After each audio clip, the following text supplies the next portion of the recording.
کیا مطلب؟ وہی اترنے والی ہے؟ کیا مطلب کوئی لڑائی یا جنگ کا موقع آ گیا ہے؟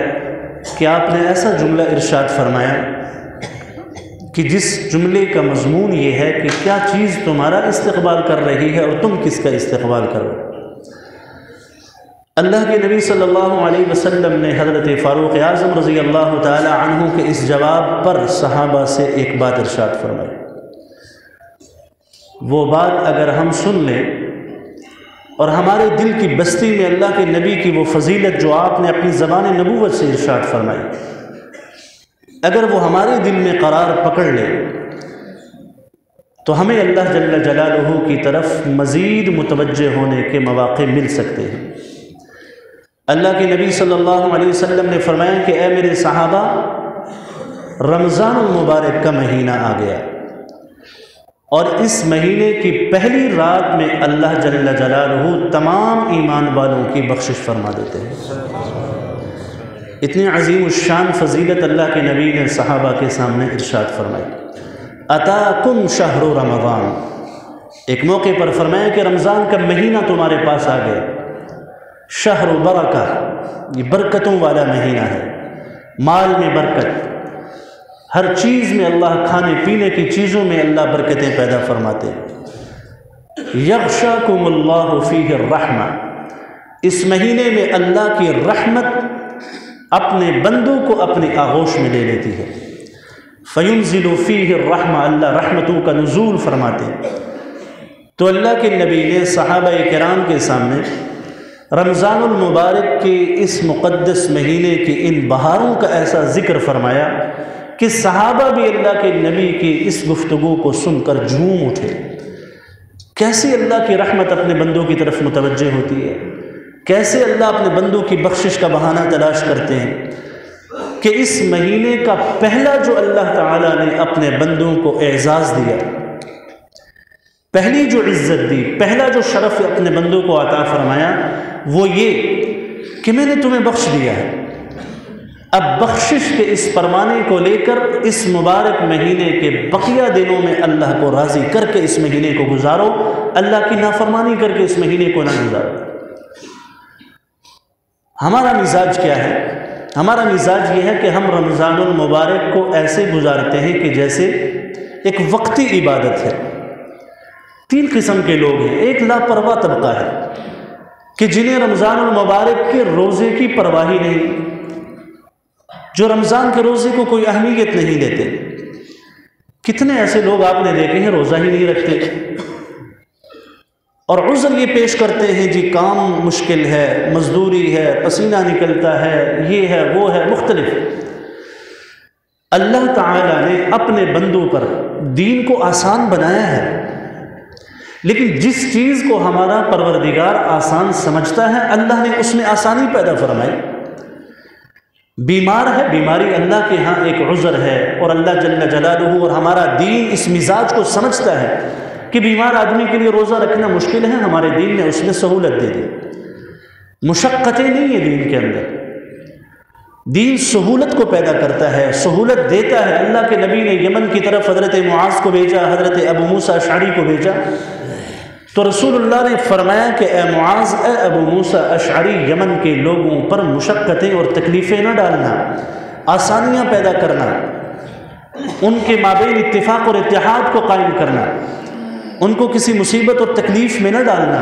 دین جو ہے وہ مشقت اور تکلیف میں نہیں ڈالتا. ہمارا دین کا مزاج جہاں سمجھتا ہے کہ یہاں اپنے ماننے والے کو سہولت دینی ہے، دین نے وہاں سہولت دی ہے.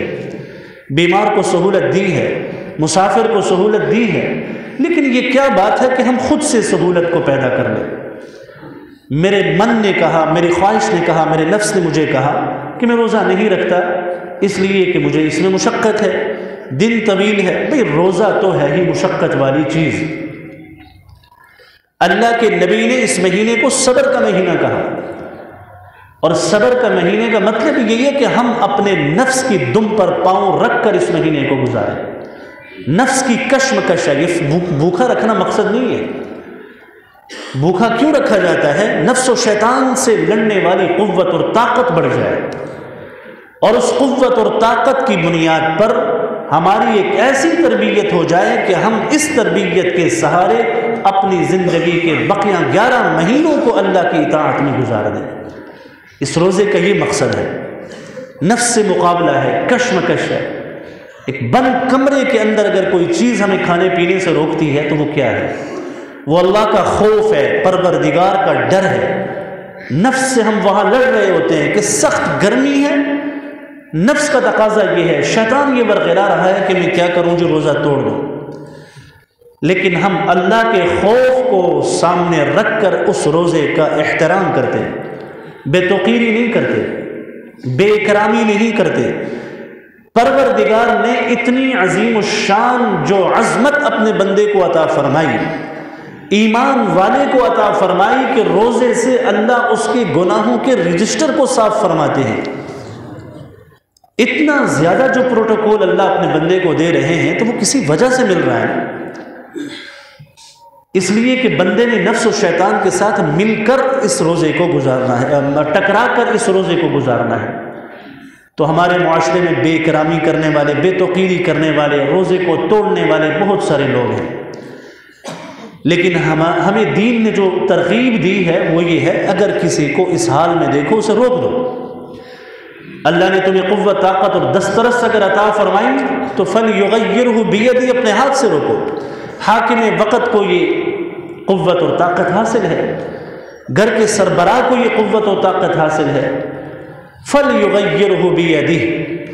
لیکن اگر ایسا نہیں ہے، کسی کو دیکھا تو اسے اپنی زبان سے روک دو کہ بھئی ایسا گناہ کا کام نہ کرو۔ اللہ نے جس روزے پر تمہیں اتنی فضیلتیں، اتنا معیار، اتنا شرف، اتنی عظمت، اتنا مقام اور اتنا مرتبہ عطا فرمایا کہ اللہ تمہیں گرے ہوئے لوگوں سے اٹھا کر اپنے مقربین کے صف میں لا کر کھڑا کر رہے ہیں، اتنا عظیم الشان مرتبہ اللہ عطا فرماتے۔ پھر اس مالک کے ساتھ وفا کا تقاضا یہ ہے کہ ہمارے جو پیشانی ہے وہ سجدوں میں رہے، عبادت کا ذوق ہمارا بڑھ جائے، بے اکرامی اور بے توقیری والا ماحول نہ ہو۔ ایک یہودی تھا، اس کے سامنے اس کے بیٹے نے روزے کی بے اکرامی کی۔ اب یہودی ہے، ایمان نہیں ہے اس کے اندر، لیکن وہ یہ سمجھتا ہے کہ روزہ ایک آسمانی حکم ہے، جیسے ہم تورات کو ایک آسمانی کتاب سمجھتے ہیں، انجیل کو آسمانی کتاب سمجھتے ہیں، اس کے احکام کو اللہ کی طرف سے اترا ہوا حکم سمجھتے ہیں۔ جب قرآن آیا تو وہ حکم منسوخ ہو گئے، لیکن ہم اس کی عظمت کو، اس کی توقیر کو، اس کی عزت، اس کی شرف، اس کی حرمت کو ہم سمجھتے ہیں۔ اسی طریقے سے اس یہودی کے دل کے اندر بھی اگرچہ ایمان نہیں تھا، لیکن اس کے دل کے اندر قرآن اور اس کے آیات و احکامات کی توقیر ضرور تھی، عزت ضرور تھی۔ اس نے جب اپنے بیٹے کو دیکھا کہ اس کے بیٹے نے روزے کی بے توقیری کی ہے تو اس نے اس کو مارا پیٹا، وہ یہودی مر گیا۔ مرنے کے بعد کسی نے اس یہودی کو دیکھا کہ وہ جنت کی سیر کر رہا ہے۔ دیکھنے والے نے کہا تو ایمان سے عاری تھا، تو یہودی تھا، تو اللہ کے دین محمدی کو تو نے قبول نہیں کیا تھا، تو جنت میں کیسے پہنچ گیا؟ تو اس نے کہا کہ میں نے یہ جو عمل کیا تھا نا، کہ روزے کی قدر کی، عزت کی، عظمت کی، اللہ کے اس حکم کی لاج رکھی، میں نے اپنے بیٹے کو اس روزے کی بے توقیری پر ڈانٹا، مارا، اللہ نے مرنے سے چند لمحے پہلے مجھے ایمان کی دولت عطا فرمائی۔ اس ایمان کی بدولت آج میں جنت کی ان باغوں کی سیر کر رہا ہوں۔ یہ ہے روزے کی عظمت اور توقیر کا صلہ۔ یہ واقعات ہمیں اپنی کان کی لذت کے لیے نہیں ہیں، بلکہ ہمیں ان واقعات سے کچھ عملی سبق سیکھنا ہوتا ہے۔ تو رمضان المبارک کے اس مہینے کی قدر کو پہچانیں، ایسا نہ ہو کہ ہم خالی دامن نکل جائیں۔ حضرت کعب بن عجرہ کی روایت ہے، اللہ کے نبی صلی اللہ علیہ وسلم نے فرمایا احضروا المنبر، صحابہ سے فرمایا کہ اے صحابہ ممبر کے قریب قریب ہو جاؤ۔ اللہ کے نبی کے صحابہ ممبر کے قریب ہوئے تو رسالت میں آپ صلی اللہ علیہ وسلم نے فلما ارتقى الدرجہ، اللہ کے نبی نے ممبر کی ایک سیڑھی پر قدم رکھ کر کہا آمین، دوسری سیڑھی پر قدم رکھ کر کہا آمین، تیسری سیڑھی پر قدم رکھ کر کہا آمین۔ صحابہ کرام نے اللہ کے نبی کے اس مزاج کو، اس انداز کو ایک مختلف انداز لگا کہ اللہ کے نبی پہلے بھی ممبر پہ آ کے تشریف فرما ہوتے تھے، لیکن رسالت مآب صلی اللہ علیہ وسلم نے کبھی پہلے ایسا نہیں کہا، آج یہ کیوں کہا؟ تو اس مختلف انداز اور اس مزاج کو دیکھ کر سوال کیا کہ یا رسول اللہ، آج آپ کے بیٹھنے کا یہ انداز اور ہمیں یہ کہنا کہ ممبر کے قریب ہو جاؤ، نئی بات ہمیں معلوم ہوئی، کیا وجہ ہے؟ اللہ کے نبی صلی اللہ علیہ وسلم نے فرمایا کہ میرے صحابہ، جب میں نے ممبر کی پہلی سیڑھی پر قدم رکھا تو میں نے کہا آمین، اس لیے کہ حضرت جبریل نے ایک بد دعا فرمائی اور میں محمد نے اس بد دعا پر آمین کہی۔ سید الملائکہ بد دعا کر رہے ہیں، سید الانبیاء اس بد دعا پر آمین کہہ رہے ہیں۔ آپ سوچئے کہ اس بد دعا اللہ کے ہاں قبولیت میں کوئی شک رہ جاتا ہے؟ وہ کیا بد دعا تھی؟ پہلی بات جو اللہ کے نبی نے ارشاد فرمایا کہ وہ بد دعا یہ تھی کہ ہلاک اور برباد ہو جائے وہ شخص جس نے رمضان کا مہینہ پایا اور اپنی مغفرت نہیں کروا سکا۔ یہ بات اس لیے کہ اللہ کے نبی نے ارشاد فرمایا، اللہ نے رحمتوں کے خزانے کھول دیے، بخشش کے خزانے کھول دیے، مغفرت کے خزانے کھول دیے، دعاؤں کی قبولیت کے خزانے اللہ نے کھول دیے۔ اتنے خزانوں کے منہ اللہ نے کھولے ہیں، پھر بھی اللہ کا یہ بندہ اللہ سے اپنی بخشش اور مغفرت نہ کروا سکے، تو اللہ کے نبی نے فرمایا ایسے آدمی کے لیے ہلاکت ہو، برباد ہو جائے۔ دوسری بد دعا یہ فرمائی کہ میرا نام اگر کہیں لیا جائے، محمد سب کہہ دیجئے صلی اللہ علیہ وسلم، کسی کے سامنے میرا نام لیا جائے اور وہ مجھ پر درود نہ بھیجے، وہ شخص بھی ہلاک ہو جائے۔ اللہ کے نبی نے اس بد دعا پر بھی آمین فرمائی کہ آمین۔ تیسرا وہ ہے جو اپنے والدین کو پاتا ہے اور اپنے والدین کی خدمت نہیں کرتا، بے توقیری، بے عزتی، بے اکرامی کرتا ہے اور اپنی بخشش نہیں کرواتا، اللہ کے نبی نے اس بد دعا پر بھی آمین کہی، اس کے لیے بھی ہلاکت ہے۔ تو رمضان المبارک کے مہینے میں اللہ کے نبی صلی اللہ علیہ وسلم نے جو یہ بد دعا پر آمین فرمائی کہ ہلاکت اور بربادی اس شخص کے لیے ہو جائے، میرے دوستو ہم یہ سمجھتے ہیں کہ شاید صرف پیٹ کو بھوکا رکھنا یہ روزہ ہے۔ یہ روزہ نہیں ہے، یہ تو اللہ تعالیٰ پیٹ کو بھوکا اس لیے رکھ رہے ہیں، جیسے میں نے کہا کہ قوت ہمارے اندر طاقت پیدا ہو جائے، نفس سے ٹکرانے کی قوت اور طاقت۔ حلال چیزوں سے ہم رکتے ہیں، کھانا حلال ہے، پینا حلال ہے، رکتے ہیں۔ کیوں رکتے ہیں؟ جبکہ حلال چیز ہے، اللہ کا حکم ہے۔ حلال چیزوں سے رکتے ہیں، حرام سے نہیں رکتے۔ حرام سے نہیں رکتے کا مطلب یہ گالم گلوچ ہو رہی ہے، غیبت دوسروں کی ہو رہی ہے، لڑائی جھگڑے ہو رہے ہیں، اور زبان عجیب و غریب کلمات زبان سے نکل رہے ہیں، آنکھیں غلط دیکھ رہی ہیں، کان غلط سن رہے ہیں، زبان غلط بول رہی ہے۔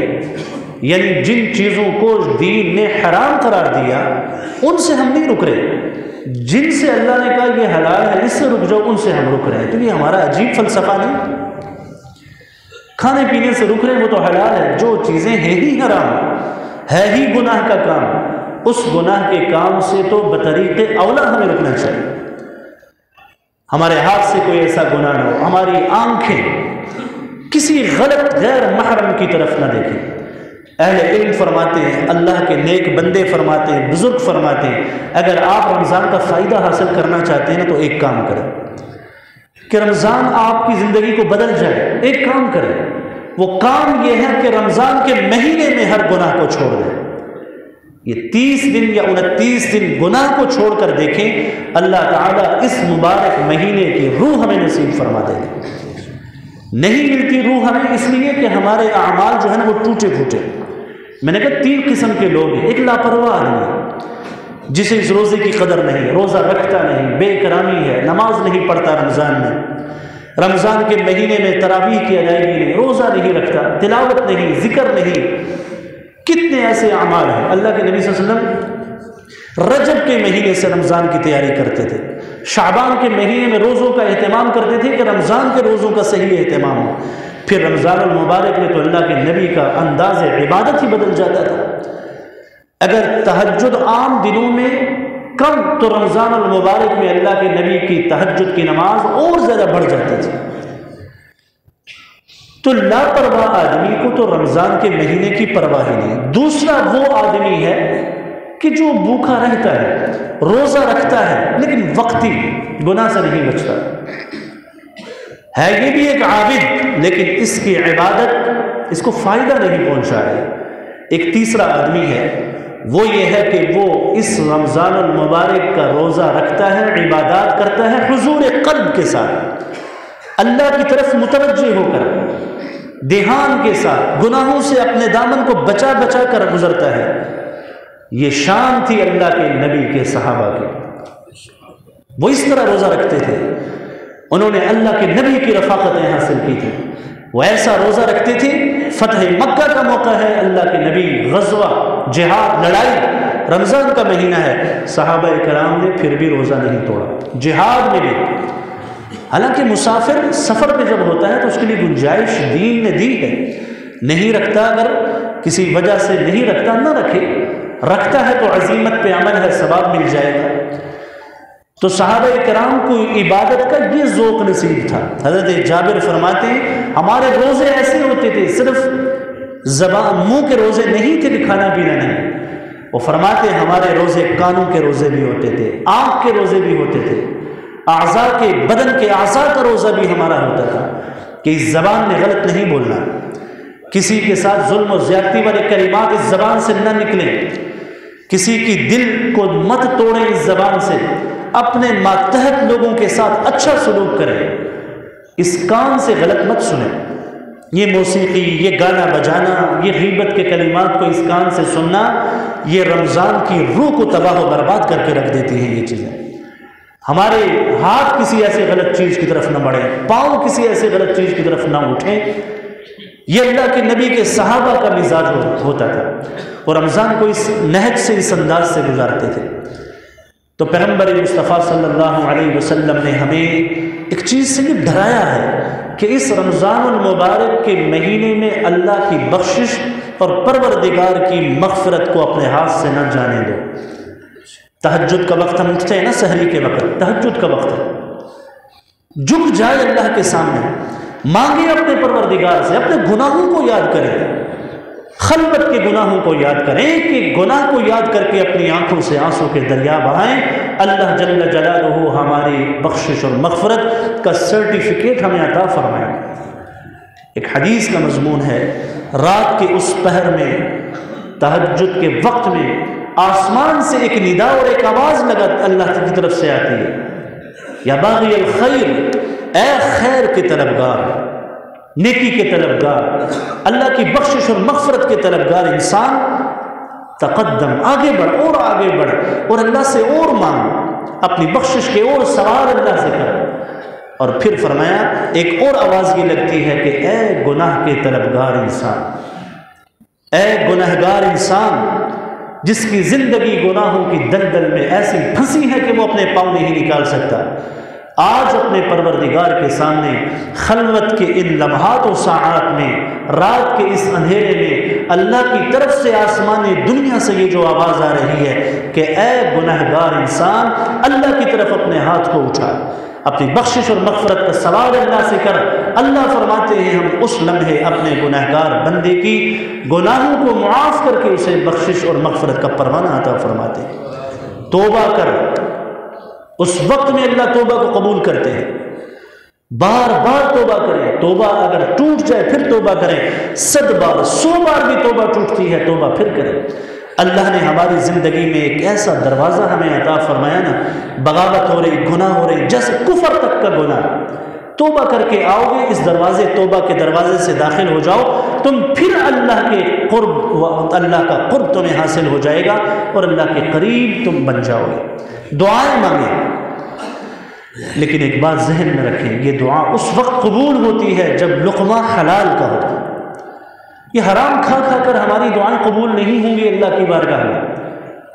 اگر کسی کا حرام حق ہم نے کھایا، واپس کریں، جو معلوم حرام ہے اسے واپس کریں، اپنے اندر سے اس حرام کو نکالیں، اپنے مال کو پاک کریں اس حرام کے لقمے سے، نہیں تو ہمارے ہاتھ آسمان کی طرف اٹھیں گے، ہم یا ربی کہتے رہیں گے، حدیث کہتی ہے کہ وہ شخص ہے جو اپنے ہاتھ آسمان کی بلندیوں کی طرف اٹھاتا ہے، اپنے اللہ کو پکارتا ہے، یا ربی کہتا ہے، اے اللہ اے اللہ اے اللہ، میری یہ پریشانی، میرا یہ غم، میری یہ مصیبت، میری یہ مصیبتیں، میری یہ ضرورت، ہاتھ اٹھا کر اللہ سے مانگ رہے۔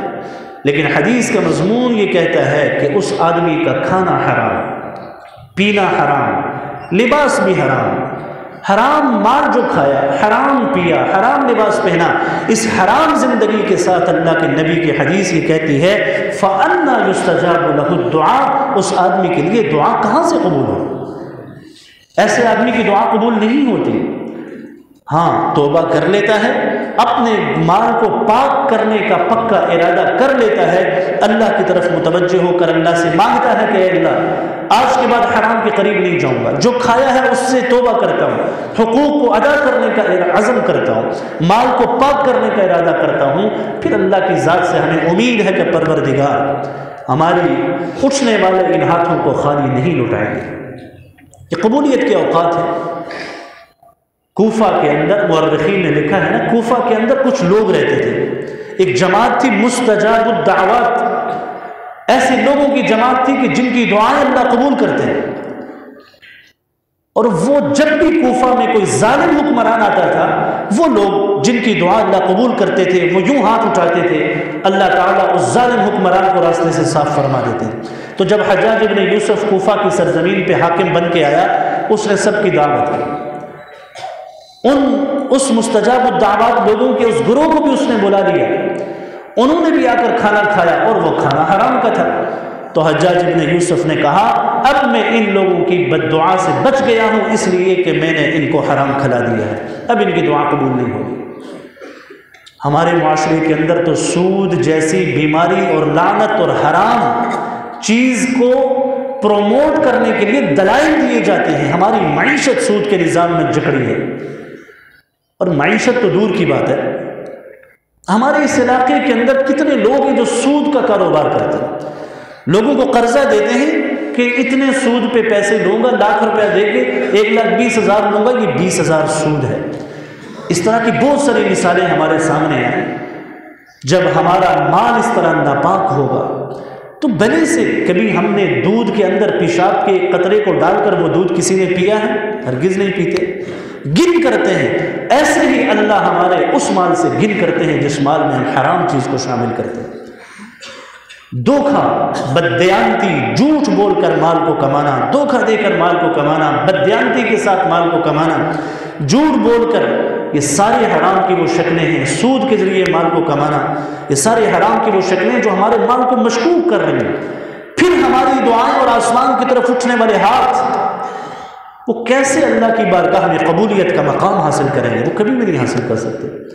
تو اس لیے ہم نے رمضان المبارک کے اس مہینے کو اللہ کی عبادت اطاعت کے جذبے کے ساتھ لے کر ہم نے آگے بڑھنا ہے۔ نماز تراویح کا اہتمام کرنا ہے۔